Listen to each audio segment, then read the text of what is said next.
মহতি এ মাহফিলে উপস্থিত মোহতারাম সম্মানিত সভাপতি, প্রধান অতিথি, বিশেষ অতিথিবৃন্দ, হযরত উলামায়ে কেরাম, অত্র অঞ্চলের বিভিন্ন স্থান থেকে আগত আল্লাহ পাকের আশিকিন, জাকিরিন, শাকিরিন, মুহিব্বিন, মুরব্বিয়ান এজম, কলিজার টুকরা আমার সমবয়সী যুবক বন্ধুগণ, স্নেহের ছোট ভাই, পর্দার আড়ালে মাইকের আওয়াজ শ্রবণরতা সম্মানিত মা ও বোনেরা,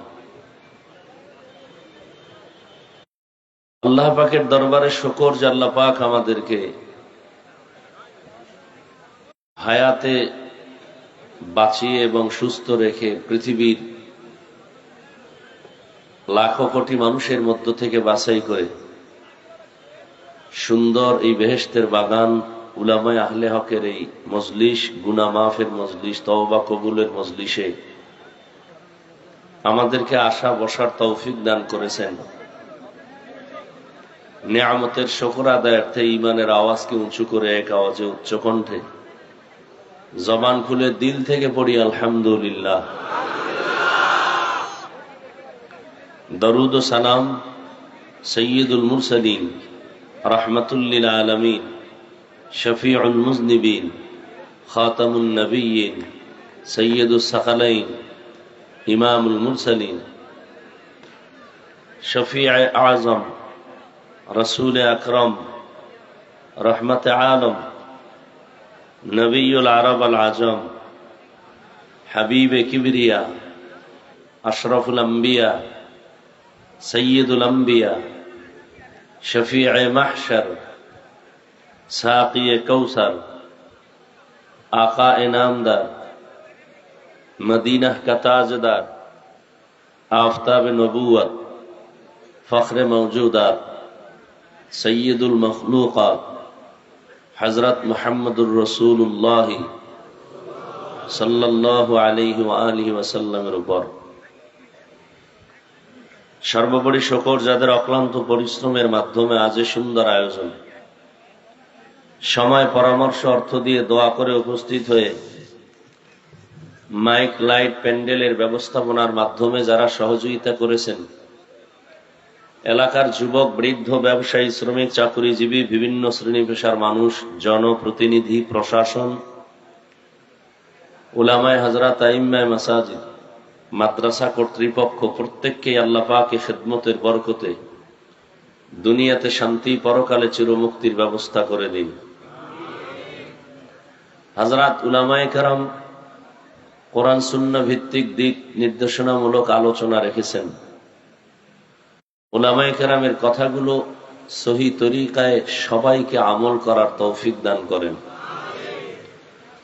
পরিশেষে আমি আপনাদের দোয়া নেওয়ার জন্য আসছি এবং সংক্ষিপ্ত আলোচনার নিয়তে কোরআনে হাকিমের সূরা আহজাবের 2 টুকরা আয়াতে কারিমা তিলাওয়াত করেছি, নবীজির হাদিস থেকে একটি হাদিস পড়েছি। আয়াত ও হাদিসের আলোকে ইখলাস রুহানিয়াতের সমন্বয়ে সহি তরিকায়, সহি নিয়তে, সহি কিছু কথা আমাকে বলার মতো, আপনাদেরকে শুনবার মতো আল্লাহ পাক তৌফিক দান করেন। এই ফ্যানটা কি আরেকটু উঁচা করা যায় না হালকা?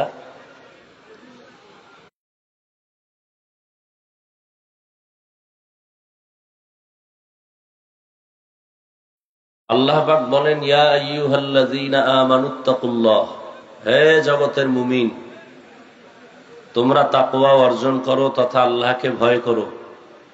আকুলু কওলান সাদীদা, জবানের দ্বারা যা বলো সত্য, সঠিক, শালীন ভাবে বলো।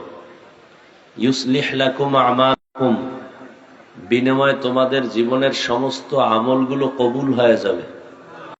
ওয়া ইয়াগফির লাকুম যুনুবাকুম, এবং জীবনের সমস্ত গুনাহ আল্লাহ মাফ করে দিবেন।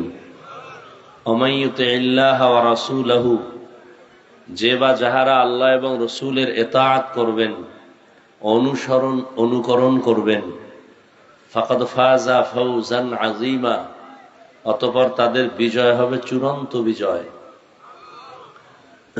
নবীজি বলেন, মান ইয়াজমান লিমা বাইনা লাহইয়াইহি ওয়া মা বাইনা রিজলাইহি আজমান লাহুল জান্নাহ, হে জগতের উম্মত, 2 জিনিস তোমরা যদি হেফাজতের জিম্মেদারি নেও, আমি রসুল তোমাদেরকে জান্নাতে নেওয়ার জিম্মা নিব। প্রথম হলো দুই ঠোঁটের মাঝে জবানের কন্ট্রোল করো, হেফাজত করো।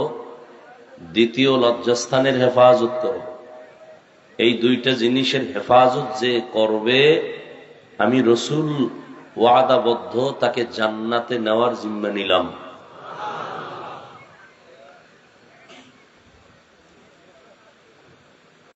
আয়াত হাদিসের আলোকে আল্লাহ পাক রব্বুল আলামিন আয়াতের দ্বারা গোটা দুনিয়ার মুমিনকে দুটো আদেশ দিয়েছেন।